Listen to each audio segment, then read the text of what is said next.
actually been a 40k, my brother. Yeah, suspect. Liberty parties and people.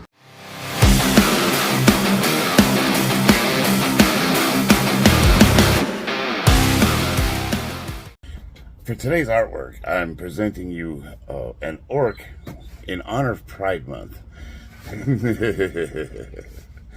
I hope nobody finds it too offensive, and it is meant to, we're just having some fun. You guys let me know what you think. I'm gonna start doing more orcs, but we'll keep them, we'll see. You let me know what you guys think of this drawing, and throw some requests at me. Give me some ideas. Now that I'm illustrating more and I've kind of knocked the cobwebs off, and I'm getting back used to being able to do some of the techniques that we use commonly. It's like riding a bike, you know.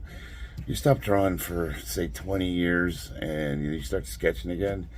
The first couple are going to look kind of, you know, the proportions will be off. It's hard to get the anatomy right, but then after a couple of them, it all comes back. It all comes back. Just like riding a bicycle, just like lifting weights. You give up lifting weights for a long time, you'll find if you start doing it again, all that, they say muscle memory, and really what it is your body retains that muscle mass. It just kind of shrinks down, you know what I mean? But it fires that right back up again. As soon as your body has a signal that it needs to have something in order to adapt to a stress you're putting on it, that comes right back. So, and just like any other skill, which are perishable, painting skills are perishable. A lot of what you learn in college, or like math. I took trigonometry and calculus, and I needed to use that for the military artillery.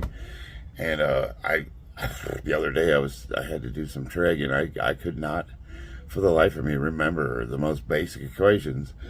Thank God for rich Uncle Google, because you can just type that crap right in there and it'll spit it out for you. Thank you. We are now cyborgs. I want to thank everyone that's a new subscriber. I have not gotten to all the comments. I've been reading them, and I will get to you guys. I've been working a lot of hours, so if I haven't responded to you yet, even I know some of you guys left. There's one here 19 hours ago, and I haven't responded to that one. But I'm not ignoring you. I'm reading them. I promise you I will get to you guys, because there's a lot of really good comments. And a lot of them are long, and a lot of them require a thoughtful response, instead of I hate the canned response, like, thank you for posting. You're like, no, I actually read them all, I'm interested in having conversations, but I am finding as I get a little bit bigger and bigger, it's harder to have meaningful conversations that are in a timely manner. And then, of course, I do like to take some of those comments and talk about them. I like to try to get a handful of ones that are cheeky, like the insult ones, because they're fun. But I like to throw in the ones that are, having real discussions. But before I get to those comments, I don't know, man, this whole work thing. I said I was not going to talk about work. I'm most certainly not going to bring up my boss or coworkers or any of the company I work for, any of that stuff. I'm just going to talk about me. Because, certain things happen in your life which change you as a person. One of them was the chlorine accident that I was in, and I want to say it was 2013, 2012, where a bunch of us almost died. One of them was when I blew my knee out in the military. I had to go through a bunch of rehab. I had a back and knee injury, and I was told I couldn't do a lot of the things that I love, and that changed me as a person, because I was completely disillusioned. I didn't know what I was going to do. I couldn't do a lot of the things I loved, and they said I'd never be able to do them again. And that wasn't really true. It did require a lot of work, though. One of them was when the mines shut down. I thought I had my retirement job. I was making more money than I ever made in my life, and we bought a house and was having a family, and things were going great, and then they went bankrupt and laid us all off. Like, there's times in your life where things happen, and it just profoundly changes the direction of your life. And then sometimes we come to realizations. You find out that you're wrong about a certain thing, and you become disillusioned. And up to this point, this job I have, I love this job. I like going to work. I enjoy it. I have fun with the people that I work with on a day-to-day basis most of the time. And they're a guy that's like, you could call me at any hour of the day or night, and I will wake up, put my clothes on, get in my truck, and come in, no matter what time of day it is. And it's, you know, like no questions asked. I'm there for you, buddy, and I will still do that because just like in the Marine Corps, you don't fight for your country, you fight for the guys you're in the trenches with. And I don't do my job for the company I work for. I do the job for the guys that are out there working their butts off in the heat and just, you know, giving everything they have to support their families. That's who I'm working for. But like this last couple of days, I've lost my zest, like my love for life. It's just sapped me, and it was just one minor thing, and it just totally just disillusioned me. And like for 1 minute, I thought I was the man, you know, like kicking butt, taking names, could do no wrong. Everyone seemed like they were thrilled with the work I was doing, and you know, I don't know about thrilled, but happy with me. And now I'm thinking like, wow, I'm just not that good. I'm not good at my job. Like this thing's got me questioning everything. Like maybe I'm in over my head. Maybe I don't know what I'm doing. Like you know, now I don't even want to do this anymore. You know, and here I am doing all this illustrating, thinking, man, you know, I miss doing this. This is what I should have been doing my entire life. You know, if I would have really honed this skill and got good at it, who knows where I'd be right now. But then you think about things and you're like, okay, realistically, what are we looking at? You know, I've got some minor issues at work, and I'll probably, in a week from now, be over it and we'll be right as rain. But it did get me thinking, you know, with the channel showing signs of being able to grow, you know, it's not that I have a big channel or I'm exploding or anything, but I'm seeing that, like, you know what, maybe I can pull this thing off. Maybe I can do something different. Maybe I don't have to do construction for the rest of my life. How cool would that be? You know, one of my passions, I love to lift weights. I am an artist. I do tons of crafts. And I'm into a bunch of anime, cartoons, and nerd culture. You name it. So, how do I do that? And most people don't have the luxury of just being able to do what they want. We're adults. We have families to take care of. We do what we have to do. And I've been lucky up to this point to have a profession where I don't totally hate going to work. There's people, they talk to me, they hate their jobs. They feel like they're slaves. No wonder they want capitalism gone. They don't see a path out of what they're stuck in. And it's easy for us to go, dude, personal responsibility, just go back to school, you know, do all this stuff. A lot of people, they don't see that path forward, and they have to be guided. I had to be guided. I had to have my hand held. My wife literally told me, like, go take this, go do that, go back to school, get your certifications. And I fought her, too. I was like, I ain't doing that shit. And then, you know, once I had my board certification, I had people ringing me off the hook wanting to hire me, and I still have them. I still have them. Like, I have options now because I did my furthering education. But it's easier said than done, if that makes sense. Like, I get the struggle. I get if you feel trapped. I get it if you feel like you're a slave to your job and you hate it, because believe me, I've done a lot worse for a lot less money. You know what I mean? But now it's got me thinking, you know, like, I was going to be a general contractor. I was going to do my own building. I was, you know, I would do a lot of finished carpentry, and we used to do like fireplace surrounds and bars and stairs and like real high-end carpentry, and I would do custom homes. And like there was I thought about opening up a gym. I don't know how profitable that is, but like a powerlifting gym, how cool would that be? Gen X Power, you know, like, come on in, you know, like, we'll have a bunch of diamond plate and the spit buckets and everything's rusty, and there'll be like a no fat chick sign. It's a joke. It's a joke. I know you guys are sensitive these days. The bottom line is if you're paying me to do a job and I've agreed to do it, you're always going to get my best, you know. But what you don't have is my heart anymore, you know. I'm not the guy that's going to kill for you. I'm certainly not going to give anything away anymore. Like, we're going to trade time for money, and it's a transaction. And now I'm going to just, I don't know, you've removed my heart from it, and that sucks. And now you got me thinking, like, of doing other things, moving on, you know. And, you know, nobody's going to miss me, let's be honest. They were there before I was there. They'll be there long after I'm gone. We're all disposable. You remember I said something like it's hard to follow your passion, so bring your passion with you. And that's what I've always tried to do. Like, no matter what I do, I try to bring my passion. And there's always somebody that just saps it. You know what I mean? They just make it impossible for you to be in a place where you can experience a little bit of joy. And I don't know if that says more about them than me. I don't know. It's just like joy kill, you know? Because, like, I was thinking about it, like all these little problems that I'm being admonished for. The fact of the matter is, nothing bad has happened. You know, saying I'm incompetent or, you know, unable to do a job, and yet we're doing it. Nothing's happened. Now, could something have bad happened because of my lack of oversight? Yeah, you know, state regulatory would have showed up and saw that, we would have gotten fined for sure. But we didn't. And it hasn't happened, and we've had flying colors with the state so far. So for all intents and purposes, my track record's impeccable. But you found a potential issue, and you made it sound like that's how I am as a person. That's how I'm feeling. You know what I mean? It's like, I don't know, taking a championship powerlifter who's ranked top in the world and finding something that could potentially be a problem and then judging him for that. Like, that's going to throw your back out one of these days. You're going to wind up in the hospital. Yeah, but I just squatted 700 pounds.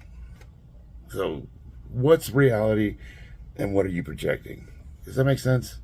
It's like right now, everything I'm being bombarded with is all projections of possibilities of things that could happen. But what has happened up to this point is I've been impeccable, and the guys like working with me, and I'm sought after and have a great reputation in this town, and I can go and do like work for any company I want to. So why am I putting up with some bullshit? That's where my head's at. But it's also hard to find a job like this where, for the most part, 99.9% of the time, it's actually really fun.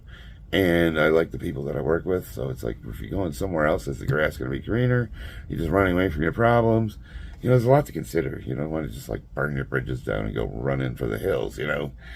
Because it might not be a better scenario. Sometimes it's important to just have these moments where we step back and really see what's going on. Like, what's real and what are we just, you know, making up in our heads.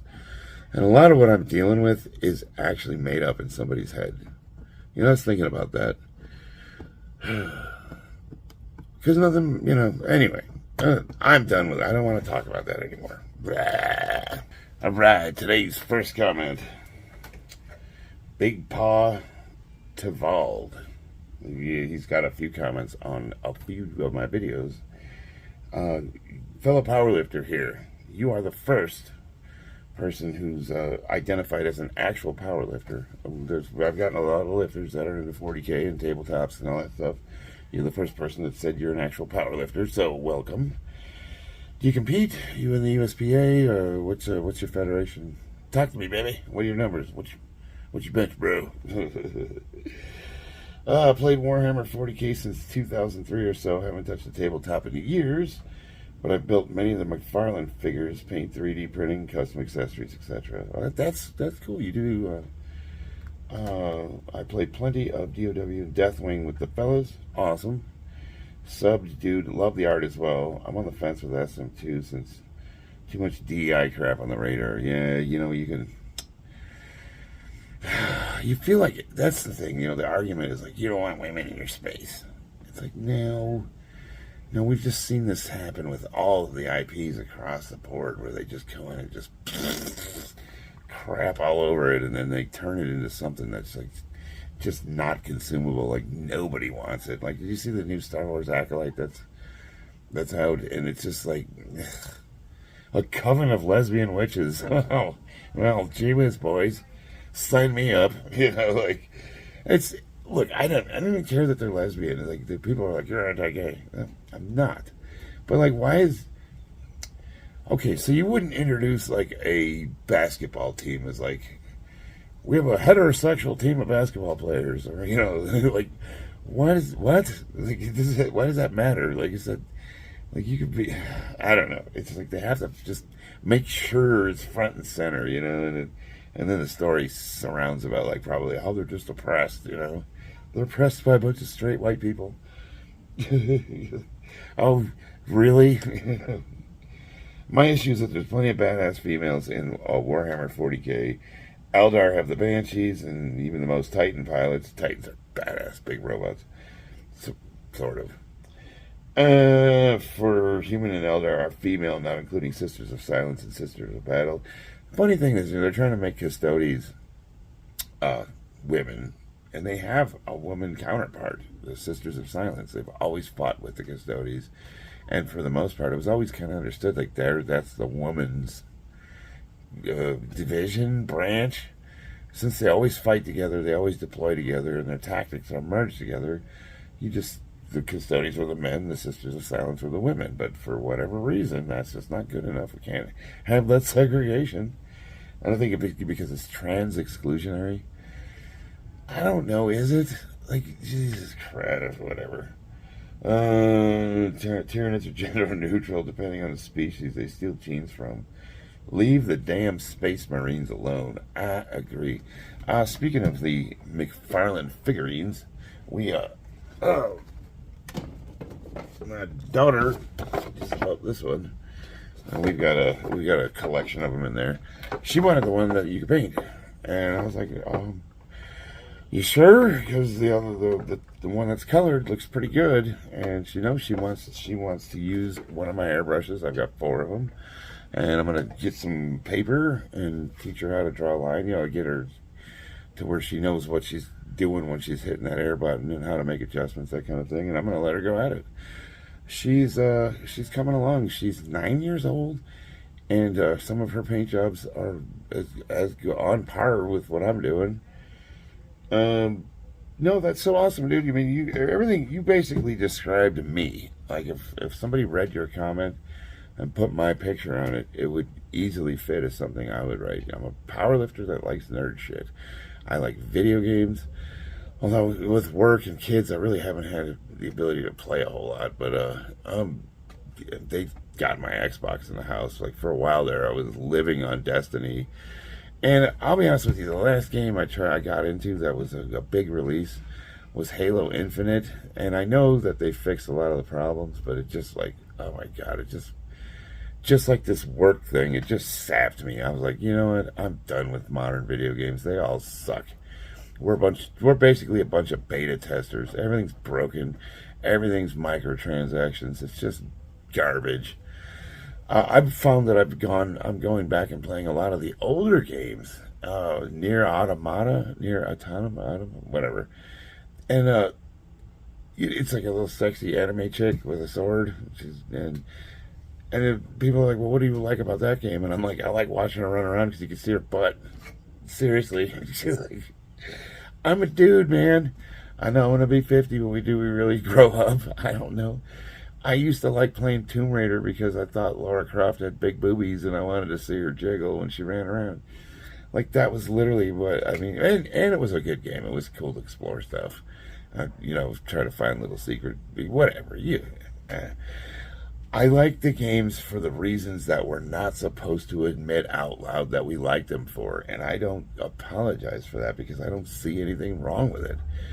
It's not real. It's a video game, It's okay if you want to see attractive people. You're not you're not taking advantage of anything because it's not a person. It doesn't exist. It's not real. Makes my head hurt. All right, the next comment is Hazel Bloom.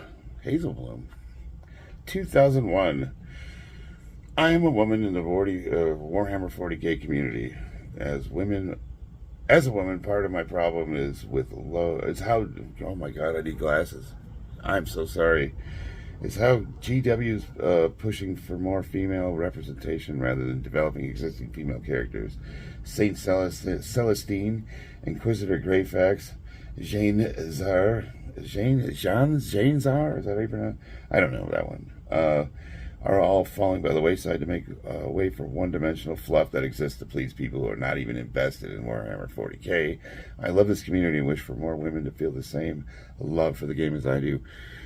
The drawing I'm doing is my social commentary for you. That's exactly why I'm doing the orc with. It's, how do I say this? the big part of the problem is it's trans exclusionary, because I've been looking at a lot of the Reddit forums, a lot of the different forums, and that's a huge issue. You know, the Pride Month, the DEI push. There's a lot of outside forces that are creating pressure, especially as the properties become more and more mainstream and more popular. It's just unacceptable. Grimdark doesn't work. So, you know, I was thinking about this. If it goes to Amazon, and Amazon, from what it sounds like, they did actually make some sort of a deal, and they have a contract. And what's going to go make it to television? If you think about it, like, I don't think that they can allow for Grimdark to be on TV. And, you know, like, I don't think there's a way around them butchering it. I don't see an outcome where they're going to make a show that is both lore, respects the lore, and is something that's going to be watched by a lot of people. Does that make sense? I just don't think it's going to do very well. If they keep it consistent, it's going to please the existing fan base. And there's more. I wish they would have faith in that, because there's a lot more of us than they think there are. Think of The Witcher. The Witcher was based on video games, and it was adapted from a series of books. And they didn't believe that there was enough existing fans for that show to be popular, and it was. And a lot of that, it was because of Henry Cavill. He's a good actor. He's a handsome young man, and you know, he made that show what it is. But it's like they would have, the second they deviated from the lore, they lost all of the existing fans. Henry left, and then what were they left with? All the people that were glad to see him go, and the show tanked. Because these people don't put their money where their mouth is. I've seen it time and time and time again. Lord of the Rings. You know, I've previous videos I've made this argument. Now, it's interesting because I don't get a lot of a women's perspective, and you're the first one to kind of like mirror the arguments we're all making. It's like, yeah, dude, Warhammer is really diverse. It already is. They're saying you guys hate, you don't want women in your space. That just tells me you don't know shit about our space. How could you? Because half of it is women, dummy. Like, that's so stupid. I run an all-woman army, moron. Like, Inquisitor Greyfax, awesome character. Saint Celestine is dude, think about it. She's like technically a demon of the Emperor. Just shows up when you need her most. Big angel wings. Kills everybody with a sword. It's great. Good stuff. She's one of the strongest characters in the game, and I would hardly call her a Mary Sue though, because wasn't she penitent before she got killed? And if any of you are not familiar with the lore or 40k at all, go look up the penitents. In the Sisters of Battle, and check that out. Do you want to see some grim dark? That's a good time right there. Repentia. God damn it! I know I was getting it wrong. Penitent. Repentia. So she was a. That's I guess when you have to go to Saturday school because you didn't do your homework, except for they strip you naked and give you basically a chainsword and send you on a suicide mission so that you can repent for your slights against the Emperor, which is usually something like having cheese on Friday or something. Like it was Fish Friday, and you decided to have a, Gordon's fisherman snack, and now you're going to warp hell. Repent. I'm having so much fun making these videos that they keep getting longer and longer, and it's at 24 minutes, and I should cut it off, but I can do one more comment. And there's a ton of good ones, and I'll get to them, believe me. I'm not going to leave anybody out. Train to Change 9902. He writes, and this is in regards to me not commenting on work on my videos. To be honest, your employer has no say in your videos. Freedom of speech. The colleague needs to keep his nose out. As usual, good work on the video and good job. I don't know if that necessarily is true. I think legally, like companies, because it's, especially in Nevada where it's a right to work state, and they can terminate employment for pretty much any reason they want to. I think they would have grounds to terminate me. If they don't need a reason, they can just terminate me. It's an at-will employee state. It kind of sucks. They're heavy on the unions here. Nevada's interesting. But that aside, this is what I've noticed. So, like, I don't want to make this longer. Long story short, if somebody posted me like, well, if it gets too bad, what can you do about it? Can you go above? And what I'm finding is, like, there's certain departments where it's very cliquey. Like, these people all grew up together. They're all friends. They all come from the same areas. And now they work for a company and they've brought all their, I don't know if I did file a complaint or say something, if it would actually make the problem worse. I think it would make the problem worse, honestly. That aside, I don't think it's anything that I would actually do a formal complaint about. I'm very simple. I want to handle things man to man. If you got a problem with me, let's just talk about it. Let's figure out a way to squash it. I'm not going to go run to mommy and tell on you. But if it did get bad enough where my only recourse was to go around, I don't even know where I could go. I think the only thing I could do is basically just go elsewhere, find a different job. And what a freaking bummer that would be. How does that match up with your comment? Like, I was thinking about it. I was like, yeah, you're right. It should be that way. I should be able to say whatever I want, as long as it's not threatening or it's not, what's the word, defamatory, making lies up about you. But I don't know. They just get really touchy about stuff like that. And I think what it comes down to is, like, am I representing the company? If I'm going to say that I work for a company, I am representing them. And, I want to make sure that I'm doing so in a way that doesn't reflect negatively upon them. And a lot of times it comes down to politics. And now knowing that he can see these videos and he's watching them, it's like, maybe just avoid that whole thing altogether. You know what I mean? Just keep it between us. I had the same issue when I was talking about my son and my ex-wife and child support, even though I believed with conviction what I was saying. Her point of view was very different, and it was making her angry. So I kind of have steered away from talking about that as well. Every once in a while it comes up, but I don't know. I guess I'm just going to try to, if I know something bothers somebody, I'm going to try to, like, put a little effort into making sure that I'm not, intentionally doing stuff that's causing people distress, I guess, Although they don't give me the same courtesy. Not even a little. You know what I mean? You ever just get sick of being the bigger man? Don't you just wish you could just, like, just yeah. Alright, this video's getting long, and I do have to work today, so I need to get ready and do all my chores. I love you guys. I'm so thrilled that this channel's growing, and I'm glad we're making a little community and what it's evolving into. Because my next video is going to be lifting for all you Games Workshop people. Games Workout. GW, Games Workout. There we go. That's going to be our channel. I'm still doing the lifting thing, so I got to kind of, like, balance it out, spread the love. I will see you guys on the battlefield.